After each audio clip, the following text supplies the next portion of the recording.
Vou embora pra Pazarca, dar laço com o amigo do rei. Dá licença, irmão. Meu destino é a Babilônia. E o meu é a fenda do biquíni.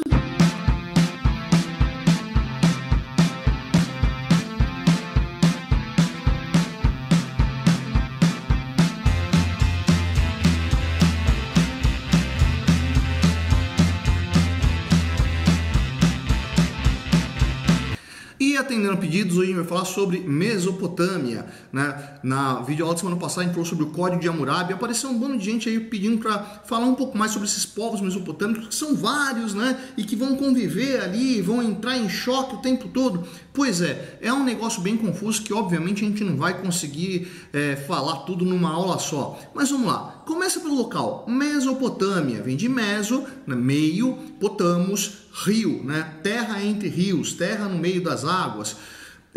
Essa região aí está localizada entre os rios Tigre e Eufrates, que estão localizados no local onde hoje é o Iraque. Bom, vamos lá então. Como é que surgiram os povos mesopotâmicos? A origem deles é bastante confusa, porque a origem está ligada ainda a grupos tribais do Neolítico. Então vamos imaginar aqui, lá na pré-história tinha uma série de povos circulando por aquela área, que, bom, quando você pensa Iraque, já vem na tua cabeça ali um local árido, desértico. Pois é, aquela região é bastante árida, mas tem esses dois grandes rios que vão ter enchentes regulares e que vão fertilizar a terra e, portanto, no meio de uma grande zona árida, você encontra aí territórios bastante férteis que vai ser um atrativo muito grande ali para aqueles povos neolíticos que estão desenvolvendo as técnicas de agricultura e de pecuária. Bom, esses povos começam a se localizar nesse espaço ainda lá pelo ano 6.000 ou 5.000 antes de Cristo, bem antes da origem da civilização, né? Quando entra no processo de civilização, já a gente começa a falar de povos que viveram nesse território. O primeiro povo a se localizar ali vão ser os sumérios, que vão deixar uma marca constante para todos os povos que virão depois. Não que os sumérios tenham deixado de existir. Importante saber disso aí. Os diversos povos mesopotâmicos vão estar convivendo naquele espaço. Então vai ter uma série de domínios de diversos povos, né? Mas que o povo que estava lá anteriormente não simplesmente deixou de existir, né? Ele muitas vezes foi expulso de lá ou passou a viver sob domínio de outro, mas continuou vivendo e continuou influenciando outros. Volta lá. Começamos então com os sumérios. Os sumérios, eles não vão viver num império mesopotâmico, né, num território centralizado. A origem deles vai estar ligada à formação de cidades-estados, onde vão aparecer ali algumas muito importantes, entre elas Ur, Uruk e Lagash, né? Bom, que é uma cidade-estado. Eu trabalhei isso aí quando eu estava falando sobre Grécia, mas vamos recapitular isso aí. Cidade-estado, você imagina lá, uma cidade completamente autônoma, que apesar de ter uma cultura semelhante às outras cidades-estados vizinhas, né, ela tem a sua própria lei, tem o seu próprio governo, tem a sua própria moeda e assim sucessivamente. Então, pensa lá, aqueles que vinham Ur, apesar de falar a mesma língua, apesar de rezar para os mesmos deuses, apesar de ter mais ou menos o mesmo comportamento social, não tinham nenhuma relação política, ou usavam a mesma moeda, ou seguiam as mesmas leis do que o pessoal de Uruk, ou de Lagash, ou de qualquer outra cidade-estado suméria. Bom, os sumérios vão ser bastante importantes ali para esse começo da civilização mesopotâmica, porque eles vão deixar algumas marcas que vão permanecer constantemente. Por exemplo, a escrita cuneiforme, que é uma escrita cuneiforme. Esse nome vem de cunha, né? Porque era uma escrita feita geralmente em tábuas de argila, onde você usava uma cunha de madeira e marcava essa tábua de argila, deixando ali a escrita. Esse tipo de escrita vai sobreviver por muito tempo e praticamente todos os povos mesopotâmicos vão ter sua escrita baseada na escrita da Suméria. Aliás, o vídeo da semana passada, quando a gente falou do Código de Hammurabi, apesar do Código de Hammurabi ter sido escrito pelo Hammurabi, que era um rei amorita, né, foi escrito em sumério, né? O alfabeto utilizado no Código de Hammurabi é o alfabeto sumério. Outra coisa importante que os sumérios vão deixar aí para a posteridade da Mesopotâmia é a construção dos zigurates. O que eram os zigurates? Zigurates eram construções muito grandes que se assemelhavam um pouco às pirâmides que vão surgir no Egito, né? Mas não tinham a mesma função, não eram túmulos como no Egito, mas eram centros de pesquisa, eram também centros religiosos. E que tipo de pesquisa que se desenvolvia lá? Principalmente matemática e astronomia. Por isso os zigurates eram também grandes observatórios, onde você podia observar o céu, né, e fazer as contagens dos movimentos e das frequências de aparições de astros luminosos no céu. Vamos ver o que era um zigurate, dá uma olhada nisso. O zigurate, na sua estrutura, já apresentava um avanço tecnológico fantástico, que era o tijolo. Bom, na Mesopotâmia não tinha a mesma quantidade de pedreiras que tinha no Egito, e eles tinham que se virar com o que era possível. Foi ainda os sumérios que vão desenvolver a construção de tijolo de barro cozido, né, que era um avanço tecnológico fantástico, porque você conseguia fazer uma pedra moldada, né, no tamanho que você precisava para a construção. Vamos combinar que para construir esses zigurates você precisava de tijolo pra caramba. Outra coisa importante da construção de tijolos, você conseguia regular o tamanho da parede, o que era uma vantagem muito grande para o trabalho e para a vida dentro dessas construções. Vamos lembrando que a Mesopotâmia está no atual Iraque, uma região bastante quente, e apesar desses dois grandes rios, a umidade do ar lá não é lá aquelas coisas. O tijolo trazia uma vantagem fantástica para essas construções, que era o quê? Bom, de manhã cedo, né, assim que o sol nascia, o sol começava a aquecer as construções, batendo no tijolo, mas como você está falando de paredes muito largas, né, essa radiação do sol demorava para entrar, demorava para atravessar essa parede de tijolos, o que mantinha o espaço dentro das construções bastante fresco. Depois de um dia todo esquentando, essa radiação do sol conseguia atravessar a parede de tijolos e ia manter o território dentro dessa construção bastante quente, enquanto à noite, quando o sol se punha, do lado de fora a temperatura caía drasticamente, do lado de dentro da construção permanecia quentinho e agradável.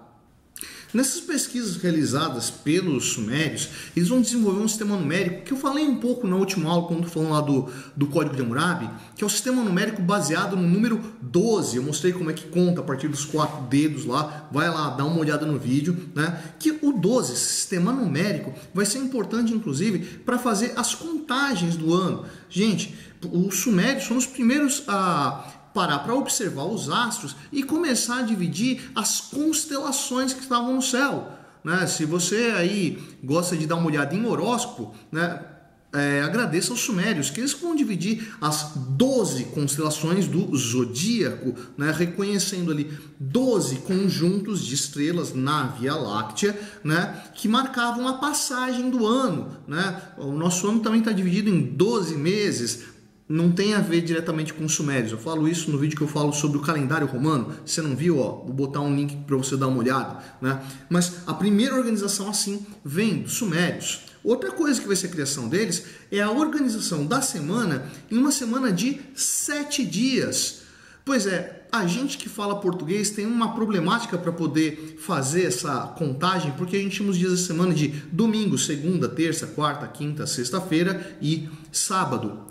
Os sumérios tinham a divisão dos 7 dias da semana a partir das 7 casas onde o sol nascia, né, ligado a 7 astros que estão no céu. Se você aí sabe falar castelhano, sabe falar francês, você já deve ter visto ali que nessas línguas o nome dos dias da semana estão ligados a astros no céu, né? Você vai ver lá, domingo é o dia do sol. Segunda-feira, o dia da Lua. Terça-feira, o dia de Marte. Quarta-feira, o dia de Júpiter. Quinta-feira, o dia de Mercúrio. Sexta-feira, o dia de Vênus. E sábado, o dia de Saturno. Que eram os astros que eles conseguiam ver de cima dos zigurates e vão conseguir fazer esse cálculo, essa organização espacial, né, conseguindo montar calendários muito eficientes. E não só calendários, como eu falei lá na última aula, eles dividiam o dia em 12 horas. Só que as horas deles não eram como as nossas. Elas estavam divididas não em horas de 60 minutos, mas em horas de 120 minutos, né? 12 vezes 10. Cada minuto dividido em 60 segundos. 12 vezes 5, né? E assim sucessivamente.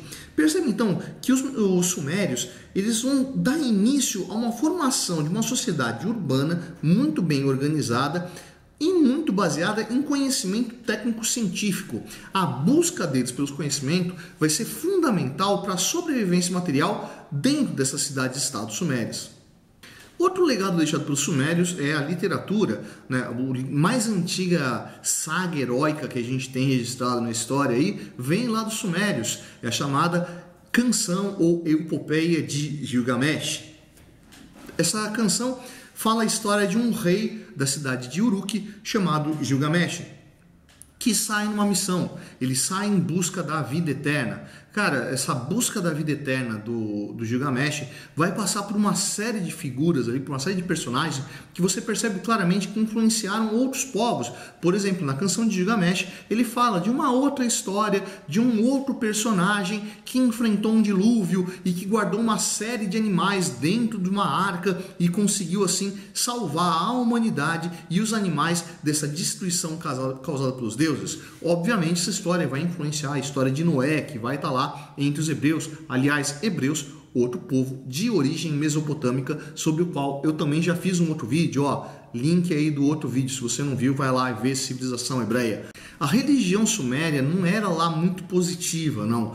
Eles não tinham uma ideia de um céu, um paraíso, uma salvação para os mortos. Não, pelo contrário, eles achavam que depois da morte você iria para um mundo inferior, um mundo subterrâneo, onde as descrições não eram lá das melhores. Sempre falava de um lugar escuro, sujo, né? Desagradável. Então, isso aí reflete o que dentro do pensamento desses caras? Se tem uma hora para ser feliz, essa hora de ser feliz é agora. Então aproveite a vida enquanto você pode. É ainda com os sumérios que vai surgir a divisão social entre os Avirum, os Mushikenon e os Warlum, né? Os Avirum, a alta sociedade, a nobreza, os grandes proprietários de terras, os governantes, os sacerdotes, os Mushikenon, aqueles caras que eram os trabalhadores comuns, e os Warlum, que eram os escravos. Falei disso também lá no vídeo sobre o Código de Hammurabi, né? Tem mais explicação sobre isso lá. Se você não viu, como eu disse, vai lá e dá uma procurada. Essa divisão dos sumérios nessas diversas cidades-estado vai acabar com o domínio acádio. Os acádios a gente não sabe direito a origem deles, inclusive tem uma série de historiadores especialistas em mesopotâmicos que acreditam que no final os acádios eram na verdade sumérios. Mas que a gente sabe que, num determinado momento, os acádios vão passar a dominar todas essas cidades-estado sumérias e vão unir num grande império acádio, que é o primeiro momento onde a gente consegue falar de uma Mesopotâmia, mas que eles próprios não se chamavam de mesopotâmicos. Só os acádios ocupavam aquele espaço? Não, uma série de povos vão estar convivendo ali em volta desse território, mas como eu disse, é coisa grande demais e a gente não vai conseguir ver nesse vídeo só. Semana que vem eu volto aí com mais informações onde a gente vai chegar a falar sobre babilônicos, assírios, hititas, entre outros povos, nessa série que eu vou construir sobre Mesopotâmia. E aí, curtiu a aula de hoje? Se curtiu, vai lá embaixo, dá um curtir. Não curtiu, vai lá embaixo, dá um descurtir. Não importa. O que interessa é que você dê a sua opinião, diga como a gente pode melhorar esse canal para ficar cada vez melhor. Essa foi a Instituto Suetônio, eu sou o professor Fábio e você, meu nego, você deveria estar estudando.